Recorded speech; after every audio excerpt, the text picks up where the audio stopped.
crazy. They think that stuff like that. You don't need to burn that body. How God gonna find it? What? How you gonna find it? We talking about the God who created the sun, What you talking about, bro? the earth, the moon. We talking about burn like how he got burned up. How you gonna find it? Crazy.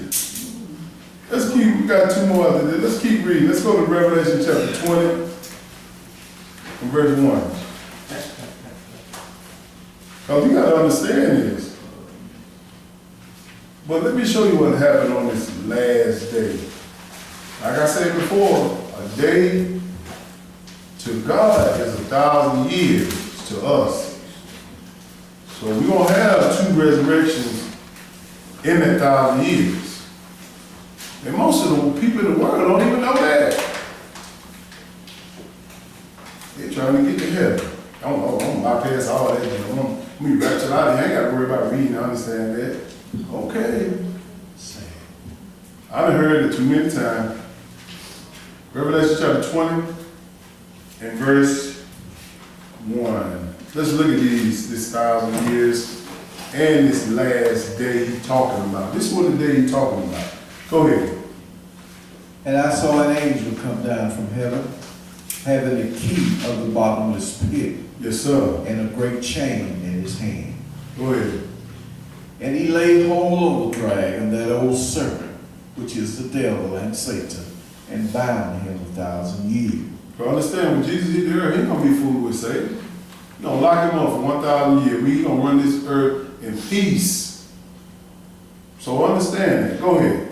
And cast him into the bottomless pit, and shut him up, and set a seal upon him. Yes, sir. And he should deceive the nations no more, till 1,000 years should be fulfilled.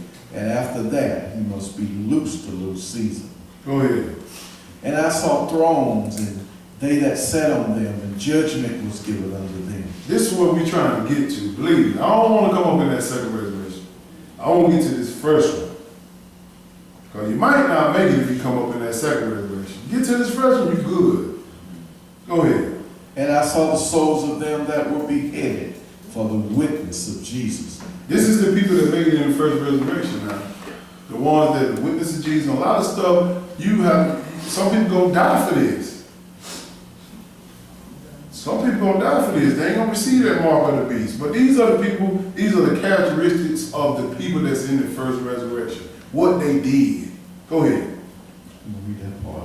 Okay. I saw the souls of them that were beheaded for the witness of Jesus and for the word of God. Yes, sir. And which had not worshipped the beast, neither his image, neither had received his mark upon their foreheads or in their hands. And they lived and reigned with Christ 1,000 years. That's 1,000 years to us, but it's that one day, that last day to God. This is what's going to happen in the last day. Go ahead.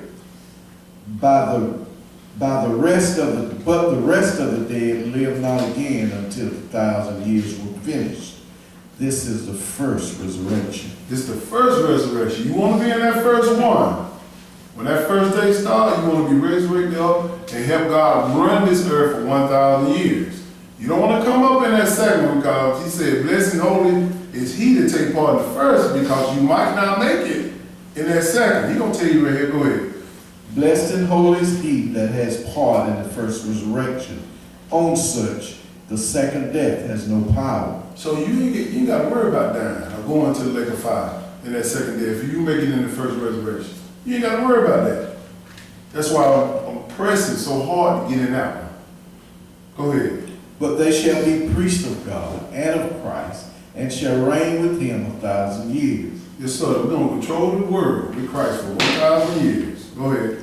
And when the 1,000 years are expired, Satan shall be loosed out of his prison.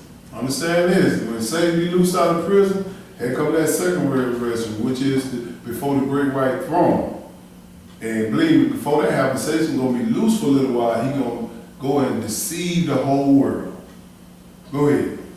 And shall go out to deceive the nations which are in the four quarters of the earth, Gog and Magog, to gather them together to battle. the Yes, sir. number of whom is as the sand of the sea. So you understand, he gonna deceive the world. You look at the sand of the sea, you know how many little small little corners of sand in the sea? That's how many people gonna be with him on that side. Can't count 'em. You can't count them. They're gonna try to go up and try to take God out in Jerusalem on it and take Jesus and them out. When Jesus upon the throne in Jerusalem. He gonna tell you, go ahead.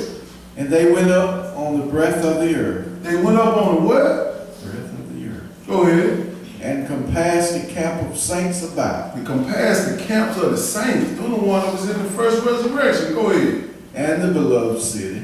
And fire came down from God out of heaven and devoured them. God went out there and threw fire with him and destroyed all of them people from the sand. Had so many people of the sand of the sea with fire. Ooh. Go ahead. Let's see what he do. We say. And the devil that deceived them was cast into the lake of fire and brimstone, where the beast and the false prophets are, Yes, sir. and shall be tormented day and night forever and ever. But they told us that Satan would cast to hell. No, Satan didn't even make it in the lake of fire. He made the lake of fire after the beast and the false prophet. The beast and the false prophet already in there. Already in there for 1,000 years. Go ahead. And I said, Hold on, you telling me you going to heaven? Come on, man. You don't understand. Saying Satan in hell, barbecuing people. Stop watching Tom and Jerry. Go ahead. and I saw a great white throne, him that sat on it, from whose face the earth and the heaven fled away. Yes, sir. And there was found no place for them. Go ahead. And I saw the dead, small and great, stand before God, and the books were open. Yes, sir. And another book was open, which is the book of life. And the dead was judged out of those things which was written in the books, according to their work. That's the second resurrection before the great white throne. You don't want to be in this one. You might not make it. But go ahead. And the sea gave up the dead which was in it, Yes, sir. and death and hell delivered up the dead which was in them. Yes, sir. And they was judged every man according to their works. He said everything gave up the dead. Remember how Jesus said all gonna come from the grave when I call them. All. Everything. Let's see what he do with this death and hell. Go ahead. And death and hell was cast into the lake of fire.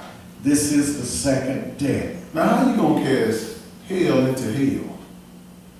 Or is he talking about something else?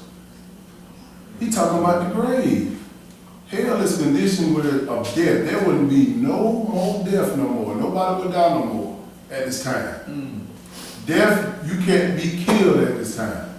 That's why he had to make a lake of fire to torment these people, the devil and the false prophet, because they can't die. They can't die. This is the second resurrection right here. Go ahead. And whosoever was not found written in the book of life was cast into the lake of fire. You better be in that book. You better be in that book. This is really like we did Feast of Tabernacle. After this has happened, now we're moving into the 8th day. When God the Father will come down and govern the world with Jesus. But Jesus got to run his kingdom for 1,000 years. He got to take care of the business, getting everything right. Because the Father ain't coming down with no mess. You're going to have everything cleaned up by the time he get down. And you read Revelation chapter 21 on your own. Now let's go back to the last chapter, Psalms 132, verse 11. Let me show you the location of Jesus' homecoming. Psalms 132 and verse 11. Made it so simple, like that. Ain't it simple? It's simple. You just got to get all them lies out your head just like I did. I had to get all these lies out my head. Yes, sir. That's what I didn't like to do. Read. I had to read. You know.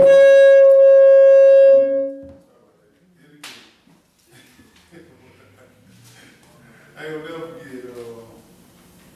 gonna never forget the time that Jehovah telling me, asking me questions about, where you going to heaven at? Show it to me, show it to me. And boy, from that day point on, boy, he made me look like a straight dummy in front of everybody. I couldn't read it. The only thing I could tell him what my pastor said. That's the only thing I could tell him. Well, we going to heaven. He said, where you read that at? It's in the Bible. Show it to me. So I got the Bible and flipped him. Then I said, well, see what happened. No, open the Bible and read it to me. And I couldn't say nothing. Right. That was a humbling experience right there, but and I thought I knew something then. Now let's go and look and see what the location of our homecoming with Jesus. Psalms 132, verse 11. Go ahead. The Lord has sworn in truth unto David. Yes, sir. He will not turn from it. Of the fruit of thy body will I set upon thy throne. Who is he talking about? Jesus. Jesus. He'll sit up on the throne of David, rule and reign for 1,000 years. We just read in Revelation chapter 20. Go ahead. If thy children will keep my covenant and my testimony, Yes, that I sir. shall teach them, their children shall also sit upon thy throne forevermore. See, that's why we had to study about covenant keepers last week. He said, if you keep the covenant, your children gonna sit up on the throne. You too. That's what we're trying to get to. Go ahead. For the Lord has chosen Zion. He has desired it for his habitation. Where is Zion? Jerusalem. He chose Zion for us to dwell in. He didn't choose heaven for us to go back and what they tell us to do. Grandma in heaven. He didn't choose that. He chose Zion, Jerusalem, of his homecoming. He going back to Jerusalem and he gonna run it. Go ahead. This is my rest forever. Here will I dwell, for I have desired. He desired to come back to this earth, to run it, to rule it in Jerusalem. He said, I'm going to dwell there. But I hope everybody understands this about homecoming, part 2. It's a little different than the other one. So just don't get persuaded with all this stuff going on in the world. Work on what you need to work on the Lord's side today. Don't get distracted, because believe me, I got distracted a lot of times when I came in this truth. I thought I could go out there and party with them and keep it Sabbath. I ain't working. I ain't working, so I'm just out there walking around. See all these people drinking, smoking, drinking and getting drunk and all this stuff.